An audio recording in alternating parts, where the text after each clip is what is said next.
Welcome back once again in our YouTube channel solution of life Ajay Pandey. और आज हम लोग कंटिन्यू करते हैं रिवीजन सीरीज को। और आज का चैप्टर जो है वो हमारा है इलेक्ट्रिसिटी।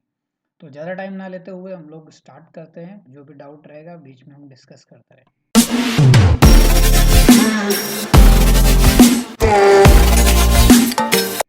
तो हमारा सबसे पूरा जो इम्पोर्टेंट पॉइंट आता है वो इसमें आता है इलेक्ट्रिक चार्ज। तो अगर हम इलेक्ट्रिक चार्ज की बात करें तो क्या होता है हमारा electric charge. Electric charge is a physical entity. सबसे पहली चीज है कि it is a physical property. Clear है। ये किसकी वजह से आती है? एदर एक्सीज और डिफिशियंसी ऑफ इलेक्ट्रॉन। क्लियर है। किसकी वजह से आती है ये? एदर एक्सीज और deficiency of electrons. So due to the electric charge various objects exert a strong electric force of attraction or repulsion.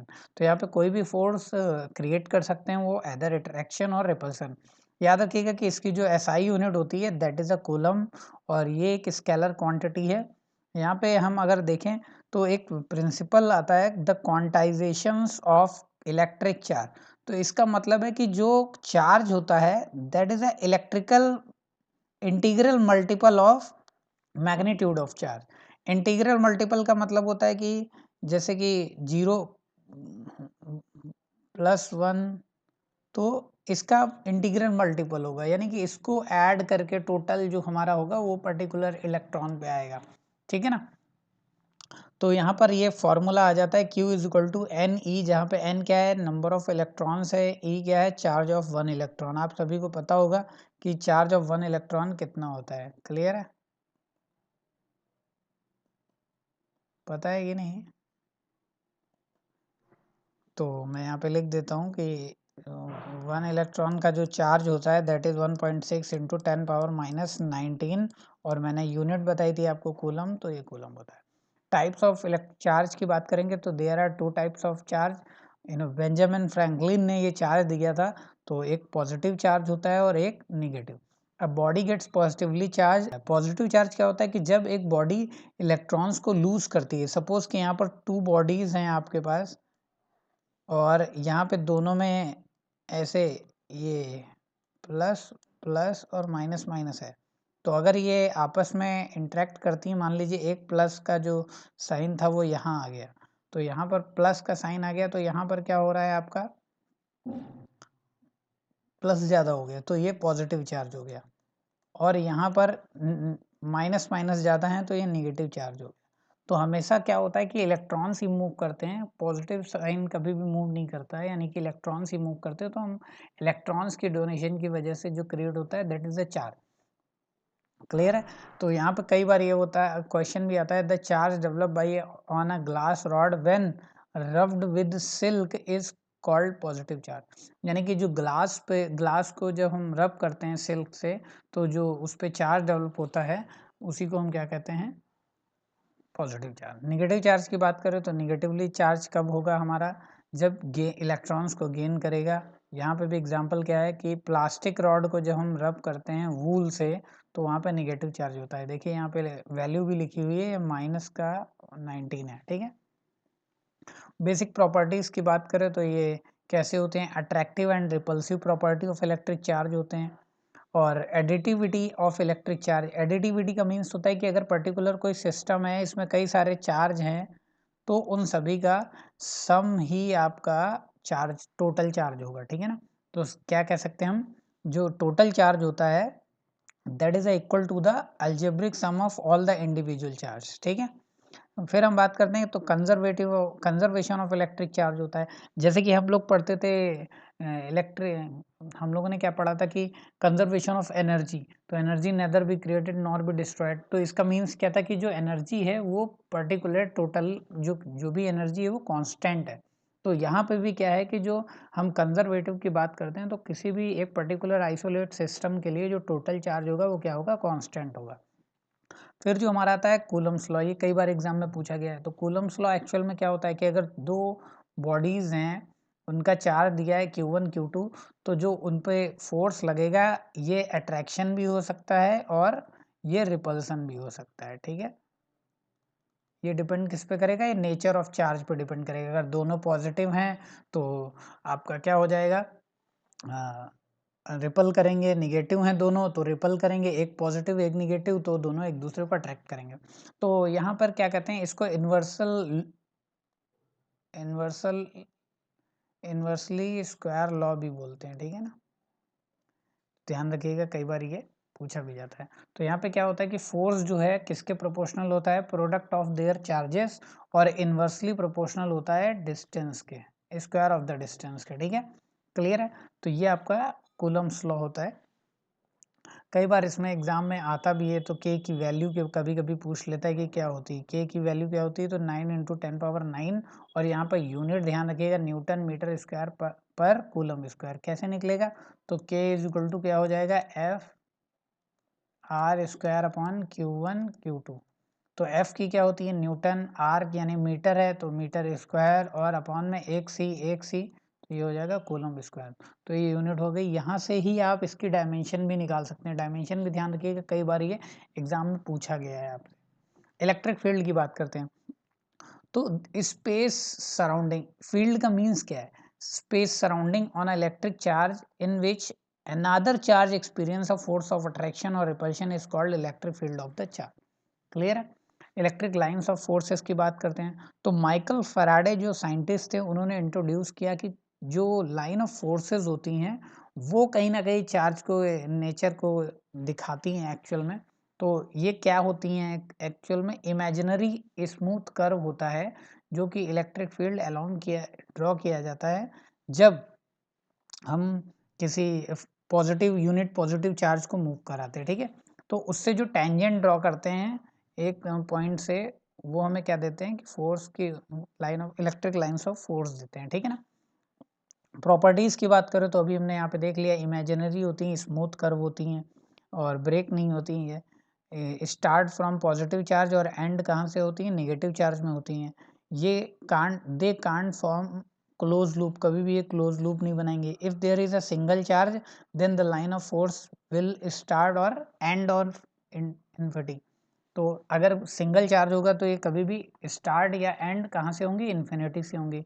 जो tangent to a line of force draw किया जाएगा, ये क्या देगा हमें, इलेक्ट्रिक फील्ड की direction देगा। एक दूसरे को ये कभी भी कट नहीं करेंगी। Relative closeness of the lines of force gives measure the strength, यानी कि यहाँ पे क्या बोल रहे हैं कि ये जितना भी ये क्लोज होंगे, तो यहाँ पर देखिए बहुत ज़्यादा डिस्टेंस है इनमें, तो यहाँ पर स्ट्रेंथ जो होगी वो कम होगी, लेकिन यहाँ पर बहुत ज़्यादा क्लोज है तो ये स्ट्रेंथ ज़्यादा होगी। The lines of force do not pass through a conductor because the electric field inside a charged conductor is zero। कई बार ये क्वेश्चन आया एग्जाम में, बच्चे गलत करते हैं, नीट और जेई में आया। क्या होता है कि ये वो दे देते हैं, कंडक्टर दे देते हैं, और उसमें से पूछते हैं कि इलेक्ट्रिक फील्ड क्या है अंदर, या नंबर ऑफ लाइंस क्या फाइंड करिए। तो कभी भी याद रखिएगा उसमें से पास नहीं होंगी, और क्योंकि इलेक्ट्रिक फील्ड जो होती है उसके अंदर क्या होती है, जीरो हो जाती है। क्लियर। और जो लाइन ऑफ फोर्स रहते हैं ये कैसी रहती है, नॉर्मल रहती है हमेशा कंडक्टर के सरफेस से। फिर हम बात करते हैं इंटेंसिटी ऑफ इलेक्ट्रिक फील्ड। तो जो इंटेंसिटी ऑफ इलेक्ट्रिक फील्ड होता है वो हमारा होता है E = F/Q। F क्या है, इलेक्ट्रिक फोर्स है, Q क्या है, पॉजिटिव चार्ज है, यूनिट पॉजिटिव चार्ज, या कई बार इसको हम टेस्ट चार्ज भी कहते हैं, ठीक है ना। तो ये हमारा जो क्या है, इंटेंसिटी ऑफ इलेक्ट्रिक फील्ड है, वो क्या होता है, वेक्टर क्वांटिटी, और इसको कैपिटल ई से रिप्रेजेंट करते हैं। वेक्टर क्वांटिटी तो एरो भी लगा सकते हैं। एसआई यूनिट क्या होती है, न्यूटन पर कूलम, क्योंकि फॉर्मूला क्या पढ़ा था हमने, फोर्स अपॉन क्यू नॉट। तो फोर्स की यूनिट न्यूटन और क्यू नॉट की कूलम। यहीं से आप डायमेंशन भी निकाल सकते हैं। तो डायमेंशन ये आपके लिए होमवर्क है कि डायमेंशन आप फाइंड करके देखिएगा। फिर हम बात करते हैं इलेक्ट्रिक पोटेंशियल। पोटेंशियल का मीन्स होता है कैपेसिटी, कुछ किसी चीज़ को, वर्क को करना या कंप्लीट करना। तो the work done by an external agent in carrying a unit positive charge from infinity to a point, यानी कि हम कह सकते हैं कि किसी पॉइंट तक कोई चार्ज ला रहे हैं। तो ये अगर इन्फिनिटी से इस पी पॉइंट तक हम किसी चार्ज को लेके आ रहे हैं, तो जो हमें वर्क करना पड़ेगा वही आपका क्या है, इलेक्ट्रिक पोटेंशियल है। तो इसका जो फॉर्मूला होता है that is a V = W/Q, और इसका जो यूनिट हो जाएगा वो जूल पर कूलम, और एसआई यूनिट वोल्ट भी कहते हैं इसको हम, ठीक है ना। स्केलर क्वांटिटी है, याद रखिएगा, कई बार हमसे एग्जाम में स्केलर क्वांटिटी पूछता है। तो अब यहाँ पे आता है पोटेंशियल डिफरेंस। तो पोटेंशियल डिफरेंस भी सेम ही है, आपको कुछ भी नहीं करना है, सेम डेफिनेशन रहेगा। बट यहाँ पे वहाँ पे क्या हमने पढ़ा था कि किसी यूनिट पॉजिटिव चार्ज को इन्फिनिटी से किसी पॉइंट पे लेके आ रहे थे। बट यहाँ पे हम जो बात करते हैं वो 2 पॉइंट्स की बात करते हैं। जैसे सपोज एक P1 और एक P2। तो अब अगर हम इन्फिनिटी यहाँ पर थे तो पहले यहाँ से हम P2 लाए हैं और यहाँ से ही हम P1 लेके आए, तो इनके बीच का जो डिफरेंस होगा that is called potential difference. तो इसका फॉर्मूला भी W/Q होता है, इसकी भी यूनिट V होगी।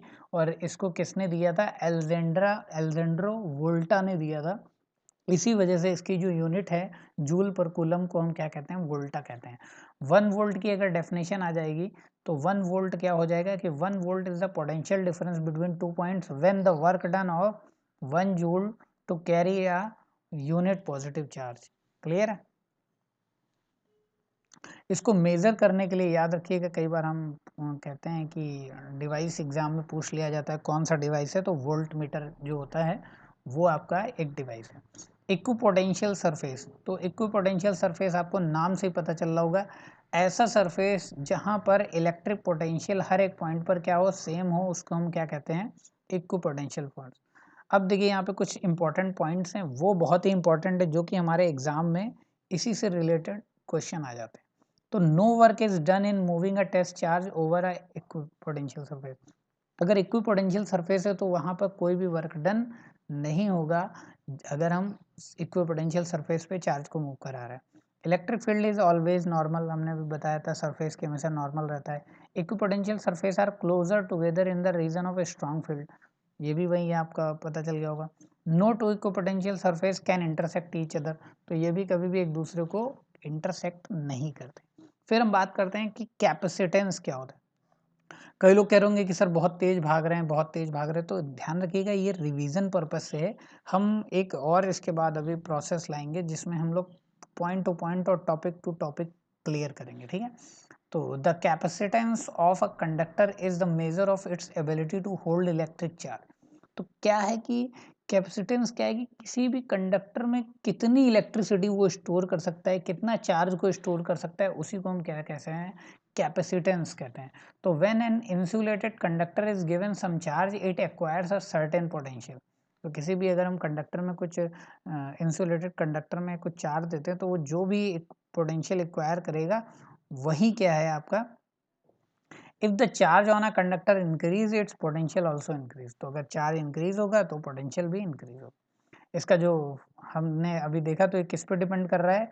Charge is proportional to the potential, ठीक है। तो यहाँ पे कांस्टेंट आता है और वो कांस्टेंट होता है आपका C, इसी को हम कहते हैं कांस्टेंट ऑफ प्रोपोर्शनैलिटी, और इसी को हम कहते हैं कैपेसिटेंस ऑफ द कंडक्टर। इसी को हम C से रिप्रेजेंट करते हैं, C का फॉर्मूला हो जाता है Q/V। क्लियर है? इसकी जो यूनिट होती है SI यूनिट फैराड, और यहाँ से आप इसकी डायमेंशन निकाल सकते हैं Q और V के हिसाब से। डायमेंशन निकालना मैं आपको नेक्स्ट क्लास में बता दूंगा, या फिर रिवीजन के बाद किसी भी सेशन में आपको बता दूँ। कैपेसिटर क्या होता है? तो कैपेसिटर एक डिवाइस है जो स्टोर करती है। कैपेसिटेंस क्या एक प्रॉपर्टी है, कैपेसिटर क्या है कि जो उस प्रॉपर्टी को सस्टेन करता है वो आपका डिवाइस है। फिर हमारा आता है कि कॉम्बिनेशन, तो कई तरीके के हमारे कॉन्टैक्ट होते हैं, उनमें हम देखते हैं। तो यहाँ पे पैरेलल प्लेट कनेक्ट कैपेसिटर, तो ये हम लोग डेरिवेशन देखते हैं 12th क्लास में, बट यहाँ पे हम लोग डेरिवेशन नहीं देखेंगे, कंडीशन देख लेंगे कि 2 प्लेट्स हैं, एक का Q चार्ज है, एक का -Q चार्ज है, और जो डायरेक्शन है इलेक्ट्रिक फील्ड की वो पॉजिटिव से नेगेटिव की तरफ है, और पूरा electric field through out same है, यूनिफॉर्म है। तो यहाँ पे कैपेसिटर का जो फॉर्मूला आता है C = एप्सिलॉन नॉट A/D। ए क्या है? Area of each plate. D क्या है? Distance between 2 plates. Epsilon not होता है परमिटिविटी ऑफ फ्री स्पेस। तो यहाँ पे इसकी वैल्यू क्या होती है? 8.854 इंटू 10⁻⁻12 कूलम स्क्वायर पर न्यूटन मीटर। ये याद रखिएगा, यूनिट बहुत इंपॉर्टेंट है आपके लिए। कई बार अगर हम बात करें वहाँ पे कोई स्पेस, कोई मटेरियल फिल कर दिया गया, ये वैक्यूम की बात हो रही थी, अगर कोई मटेरियल फिल कर दिया गया है तो उसके लिए कांस्टेंट आ जाता है डाइलेक्ट्रिक कांस्टेंट, तो वहाँ फॉर्मूले में ही ये चेंज हो जाएगा और मल्टीप्लाई हो जाएगा किससे, के। वैक्यूम के लिए जो के की वैल्यू होती है वो 1 होती है, इसलिए वहाँ पे के नहीं रिप्रेजेंट किया था। इलेक्ट्रिक करंट की बात करें तो इलेक्ट्रिक करंट आपको पता है क्या होता है कि charge flowing through a particular unit time, उसे हम क्या कहते हैं, इलेक्ट्रिक करंट, या हम ये भी कहते हैं कि rate of flow of electric charge.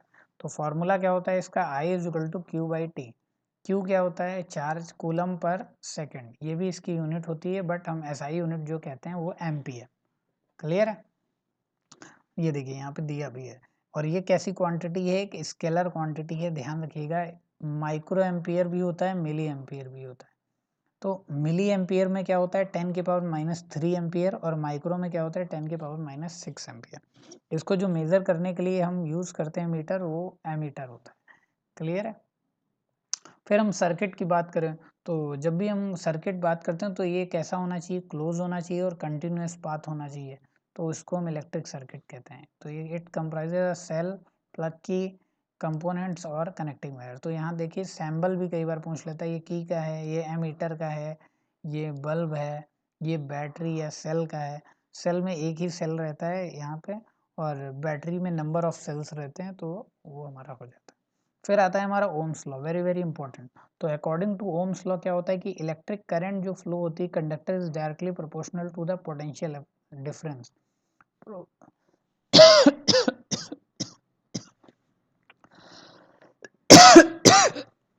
Potential difference applied across its end providing the physical condition remains unchanged। यानी कि ओम्स लॉ तभी वैलिड रहेगा जब आपका फिजिकल कंडीशन सेम रहेंगे। तो यहाँ पे क्या था, V is proportional to I। Formula क्या हो जाता है, V is equal to I R. R क्या है, एक कांस्टेंट है, इसी को हम प्रोपोर्शनैलिटी कहते हैं, और ये क्या है आपका रेजिस्टेंस ऑफ द कंडक्टर।